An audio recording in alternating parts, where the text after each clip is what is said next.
So let's say that you've just got the email inviting you to an assessment centre. There are a few things that you want to do to prepare to make sure you're in the best possible position. You've got some of the basic stuff, looking at the employer's website, their social media, things like their Facebook, Twitter, LinkedIn. Look at Glassdoor. Glassdoor can be really useful for reviewing the company, but also saying things like how they were actually recruited, what could potentially come up at interview, at assessment centre, what you might potentially be facing. You also want to look at things like the news, any press releases they've put out, Google their activities, see if there are any news stories recently that are related to them, any campaigns that they've got going at the moment, and also think about their competitors. What are they doing differently to their competitors at the moment? All that will give you an idea of things like company culture, company values, the things that it might be useful to ask when it comes to the interview, but also give you a sense of what might come up in some of the activities that are going to be part of the assessment centre. This can all be really useful to weave into your answers when it comes to the interview, but also thinking about some of the activities that we're going to look at in the next couple of slides. There are also a few really basic things that you want to make sure of. Are you 100% sure that you know where you're going on the day, and do you know how to get there? If it's online, do you have the link? Does it work? Is your tech all in working order? So you can make sure that nothing goes wrong on the day. Make sure that you arrive in good time. A little bit early is always better, just so you're not flustered, you can take it at a reasonable pace, and that you dress for the occasion. It's always better to overdress slightly than underdress, makes that better impression. Get a good sense of what's happening on the day. They'll usually send you an agenda of the things that you'll be expected to attend. Keep that with you, and keep your CV and any notes that you've made while preparing with you as well. Might not come in handy, but it's always better to have it than not, and you'd be amazed how much confidence that can give you on the day. A really common exercise that comes up quite a lot at assessment centres is what they call an E-tray exercise, which essentially simulates a day in the life. It'll give you a scenario, a really common thing that happens in the workplace, whether it might be an email's come in, how would you respond to it? You have to make a business decision, here are the information that you would have available. You have maybe half an hour to make that decision or produce a piece of work with that information.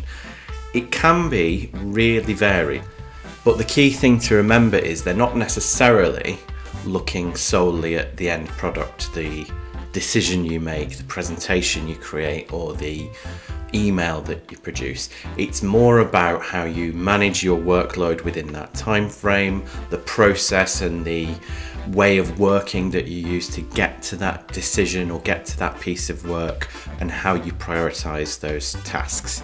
It can be quite tricky to prepare for it, but it's key just to know this is something that could well come up in an assessment centre, and just to take your time over it.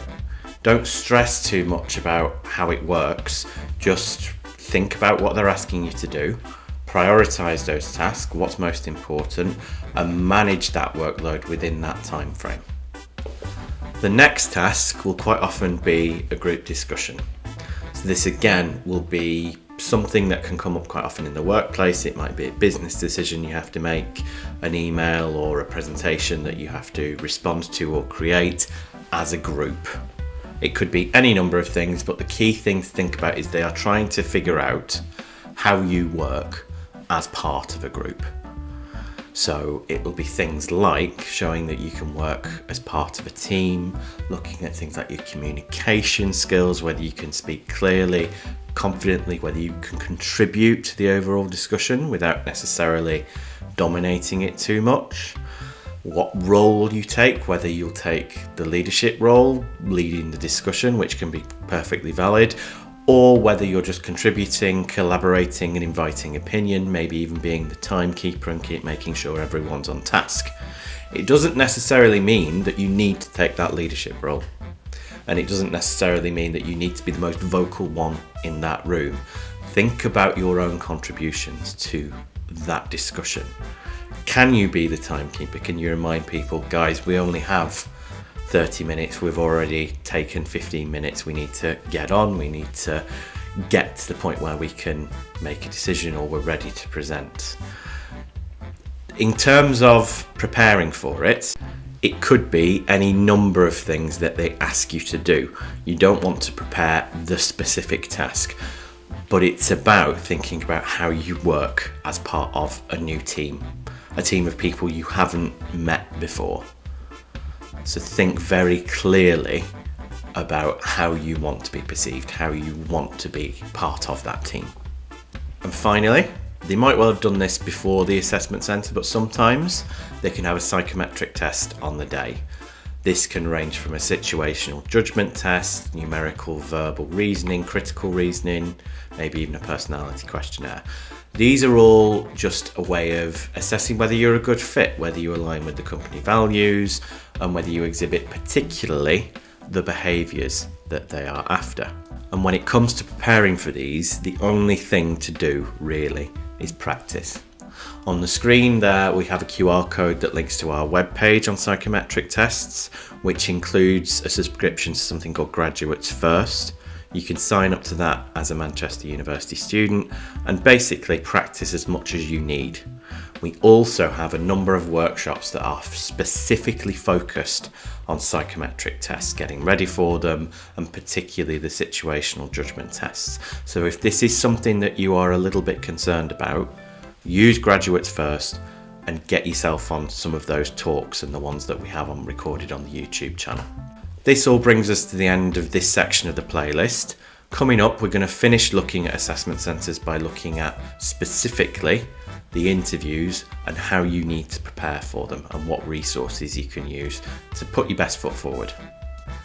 Thanks very much for listening. Really hope this was helpful. And as usual, if you can do all the good YouTube stuff of liking and subscribing so that we can grow the channel and basically help as many students as we possibly can.